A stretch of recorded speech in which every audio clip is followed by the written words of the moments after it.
Hey guys, what's up? It's Looney TNT. Today we're going to go over the highest DPS and Nighthold. I'm looking at the 80th percentile. I'm also looking on Heroic.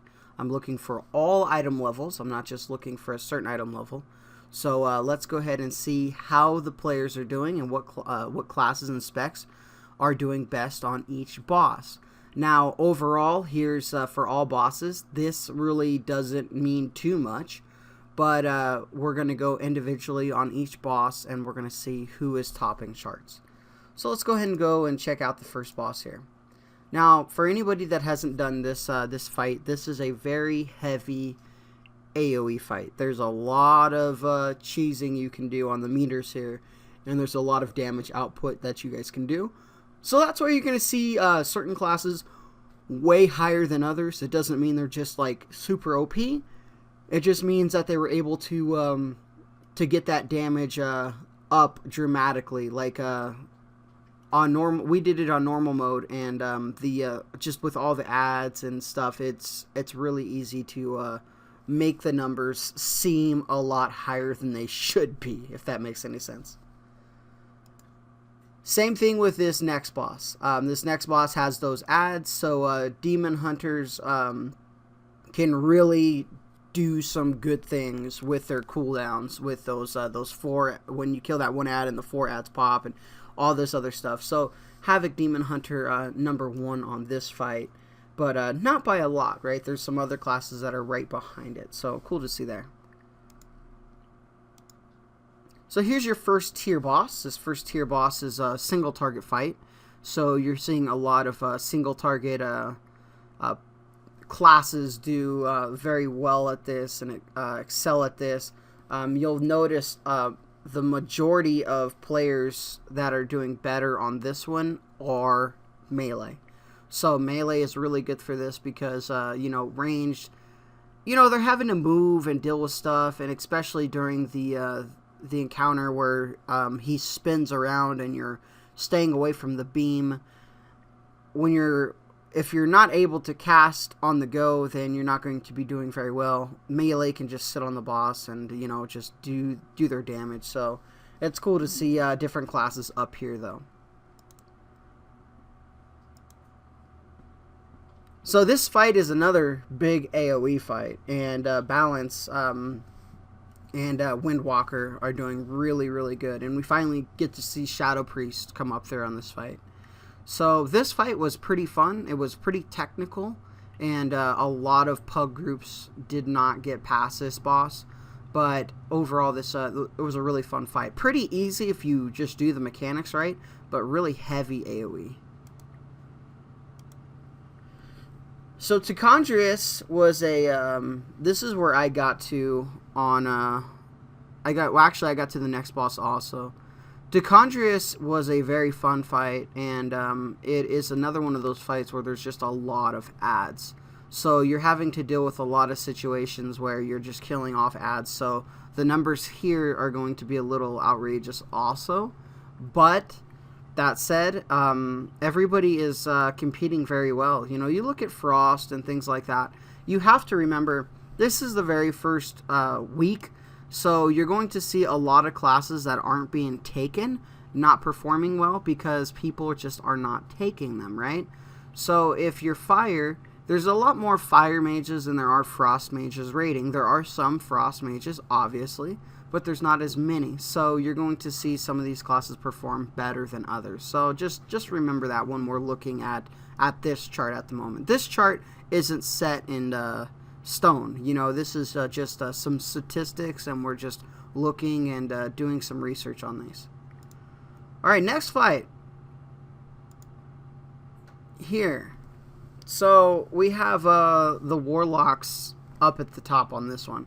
I unfortunately haven't done this boss, so I can't tell you a lot of information about it, but Warlocks at top, Beast Mastery all the way at the bottom.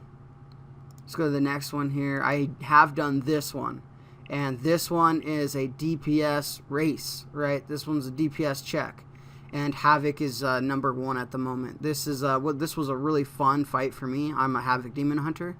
I felt like I was gonna fall off the bridge a couple times just with our spell mechanics, with Fell Rush and Fellblade. Fellblade will put you right at the end of that bridge, right? And I'm sure a lot of you guys have experienced that.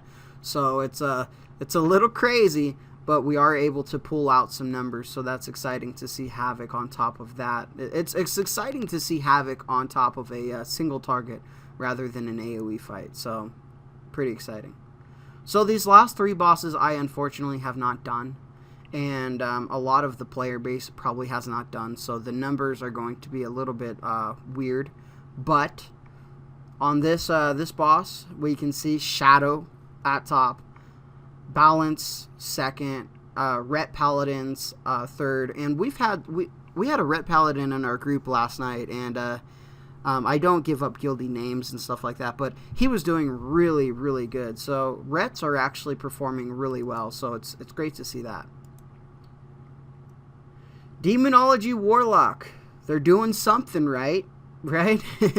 So here's another thing where it comes to numbers being different, because just not that many of that class in the raid at the moment. We have Outlaw doing 173k.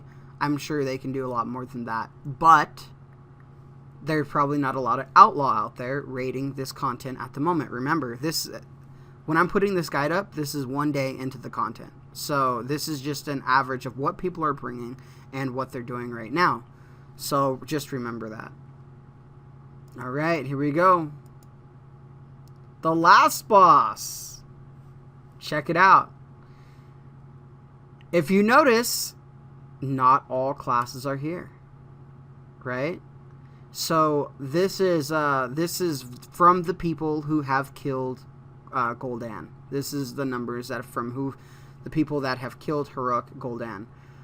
People are rolling Shadow Priest, Arms Warrior, Windwalker Monk, Elemental Shaman, Ret Paladin, Fire Mage, Balance Druid, Frost Death Knight, Assassination Rogue, Havoc Demon Hunter, Marksman, Sub Rogue, Beast Mastery Hunter, and Affliction Warlock. Those are the classes right now that have killed Gul'dan. So it's not that other classes can't kill it, it's just everybody's bringing their mains and everybody's bringing what's working right now. So the mythic guilds are bringing the best guys that they can and the best specs that they can. So if you're looking overall for some specs to play, this is what people are bringing. And Shadow Priest is still number 1 on top at the moment on the Gul'dan fight.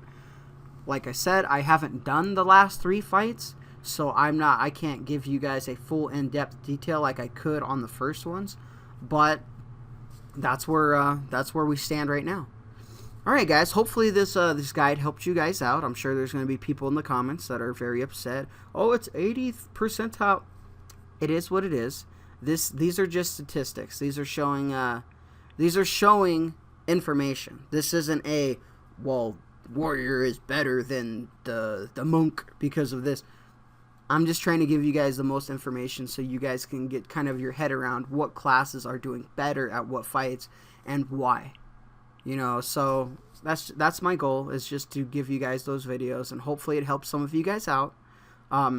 Remember, every 1,000 likes this year, I'm donating $5 to St. Jude's at the end of the year. So make sure you guys are hitting that like button. Make sure you're sharing the video. Do everything you can to support the channel. I really appreciate it. It's growing. We're almost at 5,000 subscribers, which is nuts. You guys are amazing. And that's about it. All right, guys. Like, favorite, share, subscribe, and I'll talk to you guys soon.